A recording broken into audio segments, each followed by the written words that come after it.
મિત્રો, અમારી ગુરુજી યુટ્યુબ ચેનલમાં તમારું સ્વાગત છે। આજના વિડીયોમાં આપણે વસ્તી ગણતરી 2027 અંતર્ગત સરળતાથી બનાવીએ નજરી નકશો।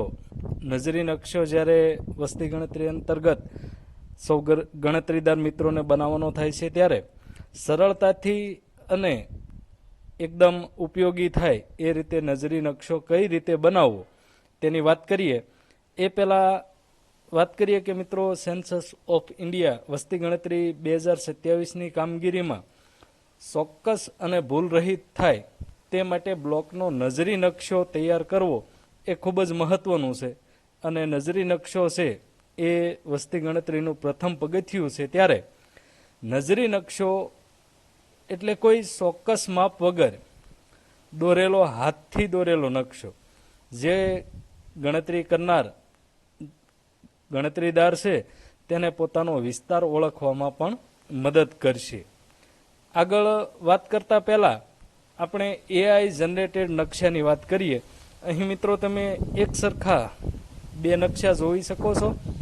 જેમ કે આપણે એઆઈથી જ્યારે નજરી નકશો જનરેટ કરતા હોઈએ ત્યારે જે પ્રથમ ઇમેજ છે તેઓ માત્ર રોડ મેપ અથવા તો બ્લેન્ક મેપ જ જનરેટ કરવાનો આગ્રહ રાખો। કારણ કે જ્યારે એઆઈ છે એના ઘણા બધા મિત્રો છે એ વોટ્સઅપ ગ્રુપમાં પોતાનો નકશોની પીડીએફ નાખીને કહેતા હોય કે મને આ નકશો બનાવી આપો, અથવા તો એઆઈ જનરેટેડ જ્યારે નકશાના પૂરેપૂરા પ્રોમ્પ્ટ માગતા હોય ત્યારે આ પ્રોમ્પ્ટ નાખતાની સાથે તમને એઆઈ છે એ એની રીતે પૂરેપૂરો નકશો તો બનાવી આપે છે, પરંતુ એની રીતે અહીં મકાન નંબર 1, 2, 3, 4, 5 પછી 6, 7 એની રીતે આપતા હોય છે। પણ હકીકતે જે મેપ ઇમેજ છે તેમાં અને સ્થાનિક મકાનમાં ક્યારેક ફેરફાર હોય ત્યારે અહીં વચ્ચે મકાન એડ કરવું ખૂબ જ મુશ્કેલ થઈ પડે અને આપણી મહેનત છે એ વધી જાય। એના બદલે માત્ર ને માત્ર જો તમે એઆઈનો સહારો લેવા માગતા હો તો પણ રોડ મેપ પૂરતો બ્લેન્ક મેપ છે એ જનરેટ કરવાનું રાખો। કારણ આગળ આપણે વિગતે નકશો સરળતાથી કઈ રીતે બનાવવો તેની વાત કરીએ। ચાલો બનાવીએ નજરી નકશો। મિત્રો, તમને જે અહીં બાજુમાં ઇમેજ દેખાય છે એ રીતના તમારો જે બ્લોક છે તેનો મેપ SLO એપ્લિકેશનમાં મળી જશે। તો આ જે મેપ છે તેની સીમાઓ નક્કી કરવી અને ભૌગોલિક નિરીક્ષણ કરવું, એટલે કે સૌથી પહેલાં તમને ફાળવવામાં આવેલ બ્લોક અથવા વિસ્તારની ચારે તરફની સીમાઓ ઉત્તર, દક્ષિણ, પૂર્વ, પશ્ચિમ જાણી લો અને આખા વિસ્તારમાં એકાદ ચક્કર મારી આવો। ત્યાં આવેલા રસ્તા, શેરીઓ, ગલીઓ, નદી, નાળા, રેલવે લાઈન હોય તો એ પણ, અને જાણીતા લેન્ડમાર્ક જેમ કે મંદિર, શાળા, પંચાયત ઘર, આ તમામ વસ્તુનું નિરીક્ષણ કરી લો એક વખત। આગળનું સ્ટેપ છે કે હોકાયંત્રની દિશા અને સ્કેચની શરૂઆત।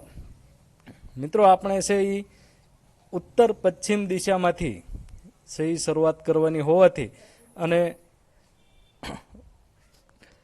નકશામાં જે કાગળ છે તેમાં ઉપરની બાજુ ઉત્તર દિશા દર્શાવવાની હોવાથી સામાન્ય રીતે કાગળની ઉપરની બાજુ ઉત્તર દિશા રાખવામાં આવે છે અને નકશાની શરૂઆત સામાન્ય રીતે બ્લોકના ઉત્તર પશ્ચિમ ખૂણામાંથી જ કરવી હિતાવહ છે। આપણને એ પણ સૂચના આપેલી જ છે કે ઉત્તર પશ્ચિમ ખૂણામાંથી જ શરૂઆત કરવાની છે। ત્યારે આ જે ઇમેજમાં તમે જોઈ શકો છો એ રીતના તમે છે એ નકશા બનાવવાની શરૂઆત કરી શકો છો। આગળ જોઈએ તો મુખ્ય રસ્તા અને લેન્ડમાર્ક દોરવા। શરૂઆતમાં છે એ ડાયરેક્ટ ઘર અને તમામ વિગતો સાથે નહીં દોરતા બ્લોકમાં આવેલ મુખ્ય રસ્તાઓ, ગલીઓ અને શેરીઓને રેખાંકિત કરો। ત્યારબાદ વિસ્તારની મહત્ત્વની અને કાયમી જગ્યાઓ જેમ કે સરકારી ઇમારતો હોય, નદી, નાળા, રેલવે લાઈન હોય તો એ, મંદિર, શાળા, પંચાયત ઘર, ધાર્મિક સ્થળો, અન્ય મોટા વૃક્ષો, પાણીની ટાંકી, અહીં કેટલાક આપણને જે નદી, નહેર, તળાવ, કૂવો, નળ કે હેન્ડપંપ, મંદિર, મસ્જિદ, દેવળ, ગુરુદ્વારના જે ચિહ્નો આપેલા છે તેનો ઉપયોગ કરી અને તમે છે એ રોડ મેપ અને નકશો આગળ વધારી શકો છો. મિત્રો, આમ સ્ટેપ બાય સ્ટેપ નકશાને આગળ વધારતા જશો તો એકદમ સરળતાથી અને બને એટલું ચોક્કસ તમે સહી નકશો બનાવી શકશો. જો તમારા ગામ અથવા શહેરમાં જે રસ્તાઓ કે શેરીઓ છે તેના નામ હોય તો તેનો પણ અહીં તમે ઉલ્લેખ કરી શકો છો, જેથી કરીને આપણે આગળ મકાન ગણતરી છે એમાં સરળતા રહે. આગળ છે મકાનોની ઓળખ અને આકૃતિ. પાકા મકાન અને કાચા મકાન. આ તાલીમમાં તમે સારી રીતે સમજી ચૂક્યા હશો કે પાકું મકાન હોય તો ચોરસ અથવા લંબચોરસ આકૃતિ દોરવી, કાચું મકાન હોય તો ત્રિકોણ આકૃતિ દોરવી. તેમાં પણ રહેઠાણ હેતુ માટેનું મકાન હોય તો એ આકૃતિ ખાલી રાખવામાં આવે છે. જ્યારે બિન રહેઠાણ હોય એમાં દુકાન, ઓફિસ કે ફેક્ટરી પણ આવી જાય તો આવી જે બિન રહેઠાણ મકાન છે તેમાં સહી ક્રોસિંગ લાઇનિંગ દર્શાવવાની રહેશે. સાથે સાથે પાકો રસ્તો, સળંગ લાઈન, કાસો રસ્તો, તૂટક લાઈન, પગદંડી છે એ પણ તૂટક લાઈન ટપકાવાળી, રેલવે લાઈન, આ તમામ ચિહ્નો છે એ પણ આપણે છે એ નજરી નકશામાં કરવા જરૂરી છે. આગળ જોઈએ તો મકાનોને ક્રમબદ્ધ નંબર આપવા. તો કે મકાનોના નંબર આપવાની શરૂઆત પણ ઉત્તર પશ્ચિમ ખૂણાથી શરૂ કરી એક જ લાઇનમાં એટલે કે સિરીઝ આગળ વધવી જોઈએ. નંબર આપતી વખતે સર્પાકાર પદ્ધતિનો ઉપયોગ કરવામાં આવે છે, જેથી કરીને કોઈ પણ મકાન છૂટી ન જાય.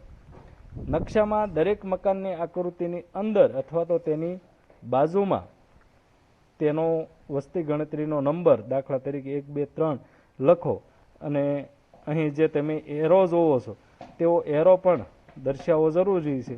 અહીં ઉત્તર પશ્ચિમથી સ્ટાર્ટિંગ પોઈન્ટ બતાવ્યો છે તો અહીંથી પછી નીચે જાય છે. અહીં રસ્તો આવી ગયો તો ત્યાંથી નીચે જાય, અહીં રસ્તાથી આ બાજુ.